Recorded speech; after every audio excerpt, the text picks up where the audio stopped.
Oke, sahabat properti, jumpa lagi dengan kami MJI Properti Indonesia. Hari ini kita akan share lagi kepada Anda.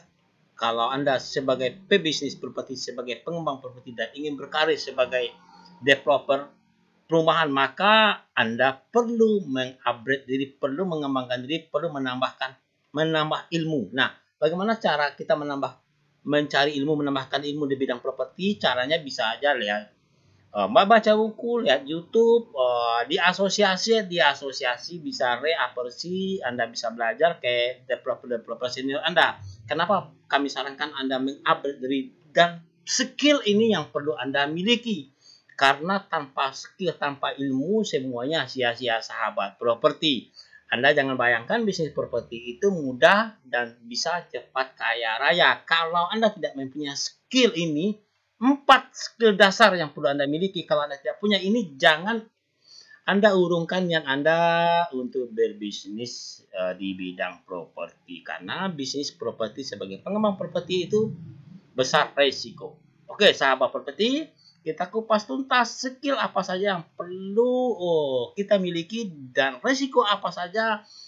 Seperti Oke, sahabat properti, jumpa lagi dengan kami MJI Properti Indonesia untuk menjawab pertanyaan kawan-kawan dan sahabat yang khususnya developer pemula yang masih ragu bagaimana memulai bisnis properti, dan ini yang penting Anda kuasai ke sahabat properti. Dan kalau Anda sebagai pebisnis properti, inilah skill yang wajib Anda kuasai, keahlian yang calon pengembang perumahan. Oke. Nah, kalau Anda tidak menguasai skill keahlian ini dan tidak menambah ilmu, sebaiknya tunda keinginan Anda untuk berbisnis di bidang properti. Karena bisnis properti harus mengembang perumahan, itu besar risikonya. Baik risiko dari modal maupun risiko dari proyek itu sendiri.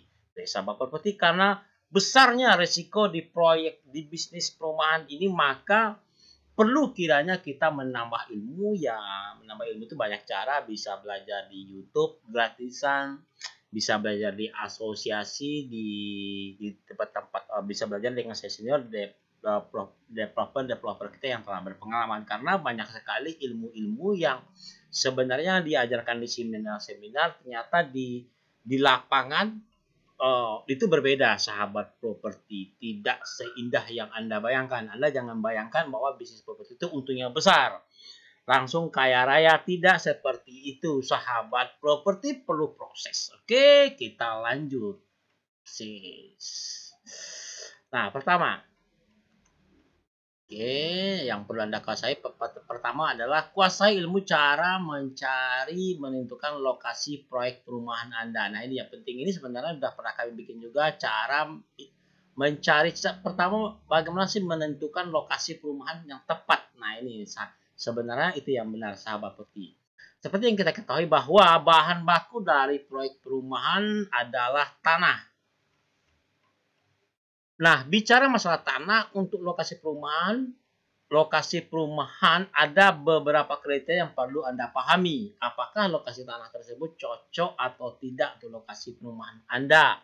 Perlu Anda ketahui bahwa tidak semua lokasi yang Anda temukan cocok untuk lokasi perumahan. Oke?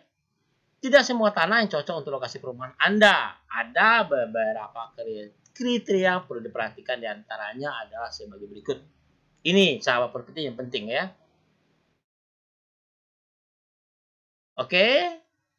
Pertama, kriteria yang syarat wajib lokasi tanah yang bisa dijadikan lokasi perumahan. Ini syarat wajib, sahabat properti. Syarat ini peruntukan lahan. Nah, peruntukan lahan ini semua daerah, semua kabupaten, semua provinsi mensyaratkan. Ini aturan dari Pemda, peraturan dari pemerintah ya.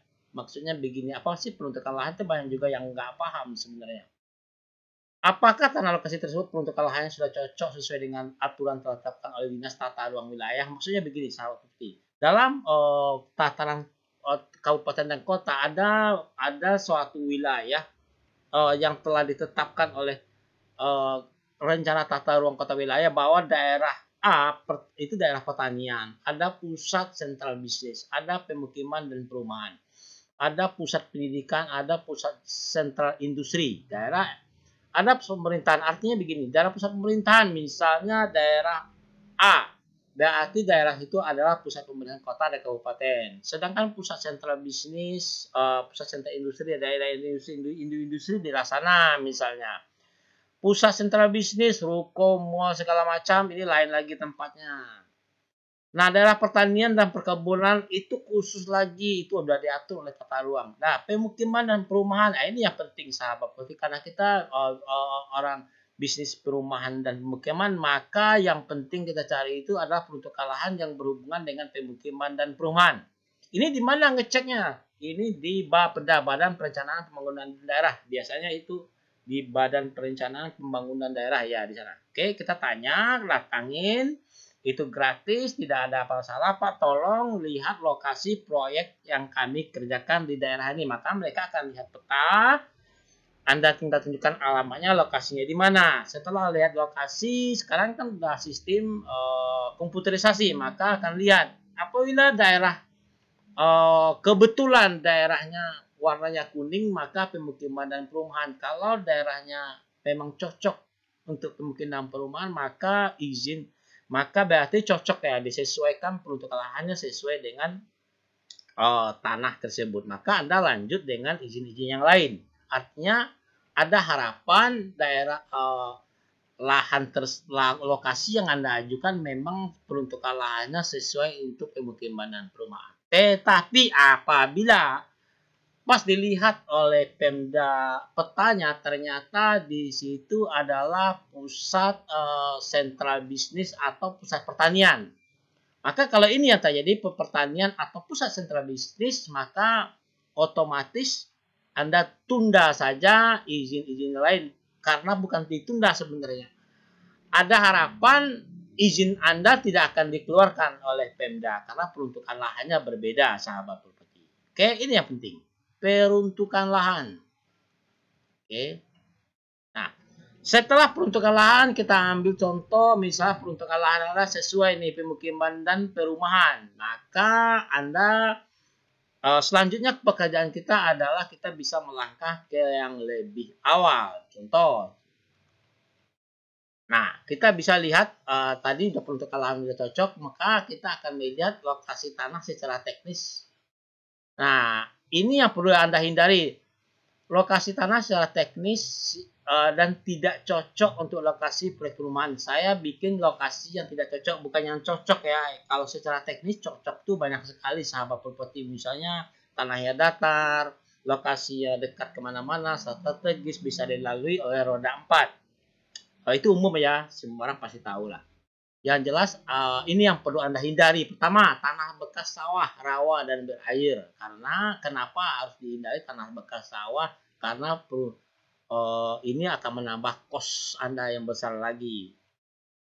Kedua, kecuraman tanah sampai 45 derajat. Nah, ini juga Anda hindari kalau bisa. Karena besar sekali ongkos di sini untuk bisa kecuali Anda bikin villa ya, 45 derajat mungkin nggak ada masalah. Tapi kalau kecuraman sampai 45 derajat untuk menyelesaikan cut and fill-nya agak berat di sini ya.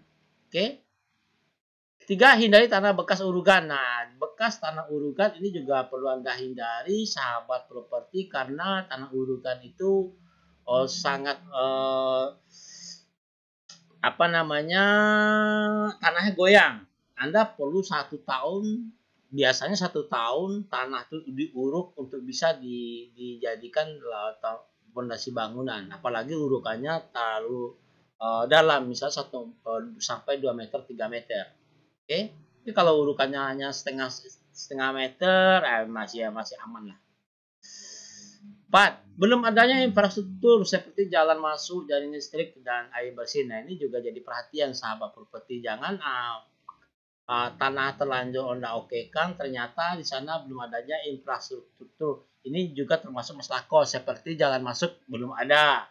Anda harus bikin dulu jalan masuk dari lokasi perumahan Anda ke lokasi jalan masuk utama, jalan provinsi ya. Ini kan besar biayanya sahabat provinsi. Sudah tuh kedua, jaringan listrik belum ada. Di sana belum ada jaringan listrik, juga berpengaruh. Besar juga pengaruh, dan juga air bersih pump. Ini juga besar di kos, di biaya besar nanti. Oke. Nah, selanjutnya usahakan kalau bisa seperti jalan masuk sudah ada, jalan kabupaten atau jalan provinsi. Jaringan listrik sudah ada, adanya jaringan listrik artinya sudah tidak pusing-pusing lagi kita memikirkan gardu listrik. Kedua adalah air bersih. Oke. Nah, yang tidak kalah pentingnya sahabat properti adalah secara legalitas. Cari tahu tanah lokasi tersebut bersengketa atau tidak. Apakah tanah tersebut sudah punya sertifikat SHN? Cari tahu juga apakah tanah tersebut lagi tergadai dengan pihak ketiga. Oke, sahabat properti maksudnya begini. Apabila penentuan lahannya sudah bagus, sudah oke, tanah sudah secara teknis sudah tidak ada masalah, maka yang perlu Anda perhatikan adalah legalitasnya kepemilikan. Apakah tanah tersebut dalam keadaan bersengketa? Nah, ini perlu Anda selidiki. Atau tanah tersebut lagi digadaikan di sertifikat atau sertifikatnya belum ada, masih dalam bentuk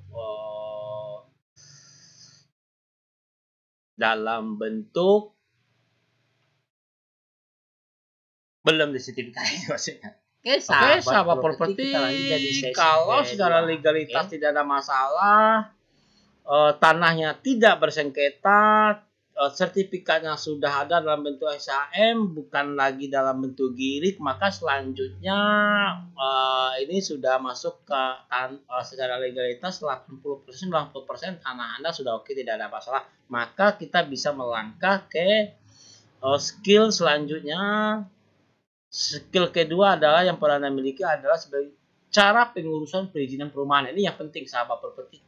Bagaimana kita mengurusi izin perumahan. Dan izin perumahan ini macam-macam sahabat properti. Kalau Anda salah dalam pengurusan harusnya bagaimana dulu, nanti biayanya akan membengkak di sini sahabat properti. Karena setiap daerah perizinan perumahan itu berbeda-beda, maka perlu Anda cari tahu ke kota atau kabupaten di mana proyek perumahan Anda akan dilakukan. Nah, apa-apa saja perizinan perumahan, baik untuk perumahan subsidi maupun perumahan komersil. Dan luas juga pengaruh jenis perizinan, contohnya luas 1 hektar sampai 4 hektar. Hanya perlu izin prinsip. Jadi begini sahabat properti, kalau luas lahan Anda maksimal sampai 4 hektar maka izinnya hanya perlu izin prinsip, tapi kalau lebih dari 4 hektar maka izinnya pakai izin lokasi. Nah, yang perlu Anda miliki bagaimana strategi kita mengurusi perizinan ini supaya tidak membengkak di awal, uangnya tidak membengkak, kosnya besar sahabat properti, karena kalau salah-salah ya uangnya izinnya lambat keluar,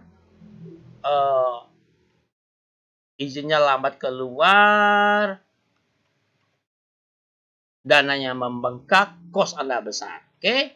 Nah, yang perlu Anda miliki biasanya developer yang telah berpengalaman, kalau mereka punya lahannya bisa misalnya 8 hektar atau 10 hektar, biasanya mereka tidak urus perizinannya semuanya sampai 8 hektar. Ini strategi awal ya. Biasanya mereka hanya urus izin 2 hektar dulu. Selebihnya mereka angsur. Ini strategi untuk menghemat anggaran. Oke. Lanjut. Nah, selanjutnya adalah marketing. Nah, skill ketiga adalah marketing penjualan. Oke, sahabat properti, kalau kita adalah jualan developer, maka tentu saja kita tidak bisa keluar dari yang namanya penjualan. Maka penjualan marketing adalah ujung tombak dari suatu perusahaan. Marketing itu adalah ujung tombaknya bisnis perumahan. Oke.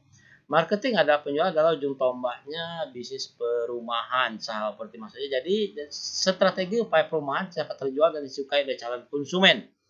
Nah, teknik juga harus jeli melihat dari awal begitu kita melihat lokasi tanah yang kita jadikan proyek perumahan. Contoh lokasi perumahan Anda ada apa saja? Apakah lokasi tersebut dekat ke pusat bisnis? Apakah lokasi tersebut mudah dilalui kendaraan roda 4? Desain dan contoh rumah secara konstruksi juga berpengaruh kepada nilai jual. Maksudnya begini sahabat properti,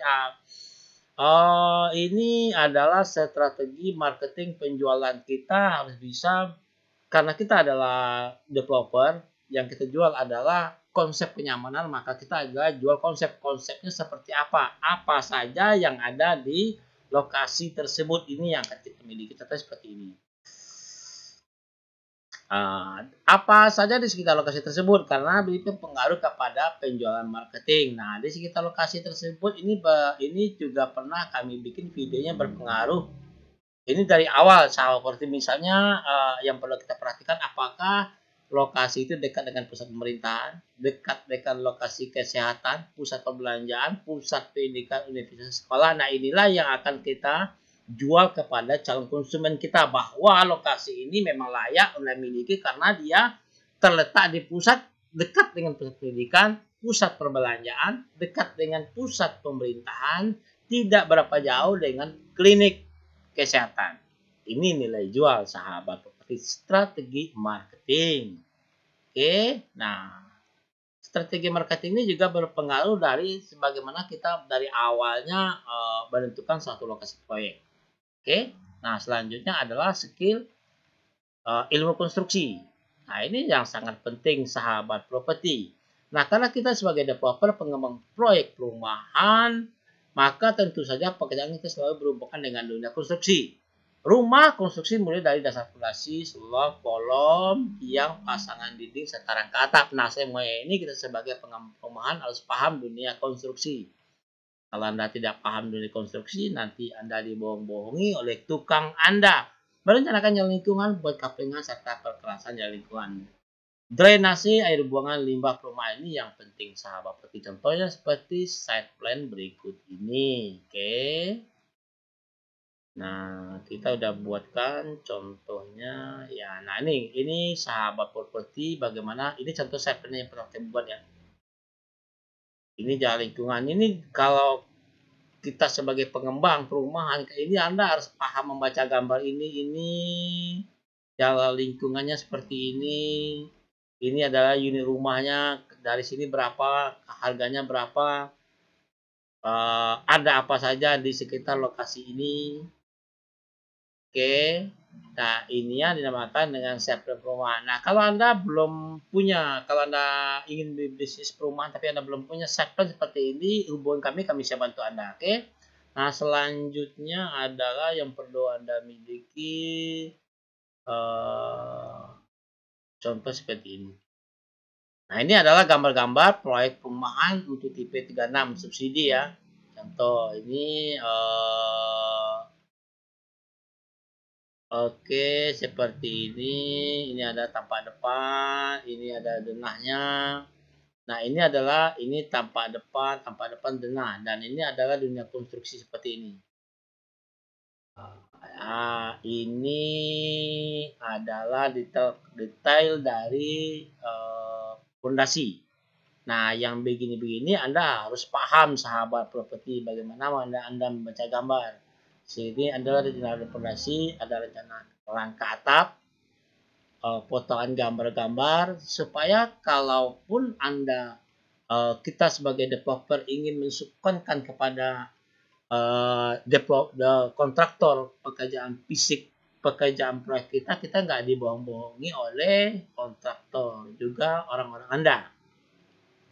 Oke, sahabat properti, itulah salah satu 4 kriteria skill keahlian dasar, ilmu dasar skill keahlian yang perlu Anda miliki kalau Anda ingin berkarir sebagai pengembang perumahan, developer. Oke. Dan kalau Anda merasa Anda belum memiliki keahlian itu, ya upgrade diri Anda, belajar lagi. Tapi kalau saya sarankan untuk Anda yang awal pemula, Anda tidak usah buka lahan Anda dalam bentuk banyak-banyak ya. Misalnya begini, ini kan banyak unit ya, ini sampai 100 unit lebih. Saya sarankan hanya 3 unit saja, 4 unit. Anda cukup jadi developer individu saja, tidak usah banyak-banyak, belajar dulu dengan kejadian. Karena yang perlu Anda pelajari, karena banyak sekali sahabat properti, apabila Anda pemula, banyak sekali ilmu-ilmu yang sebenarnya Anda tidak tahu, tapi Anda akan dapatkan setelah Anda di lapangan. bagaimana menghadapi konsumen, berhubungan dengan tanah, apalagi tanah yang bersengketa, berhubungan dengan dinas perizinan, berhubungan dengan karyawan Anda sendiri, dengan lingkungan tempat proyek Anda dilaksanakan. Oke, sahabat properti, semoga bermanfaat. Kalau ada pertanyaan silakan di komen di bawah dan kami tunggu komentar dari Anda. Salam properti. Assalamualaikum warahmatullahi wabarakatuh.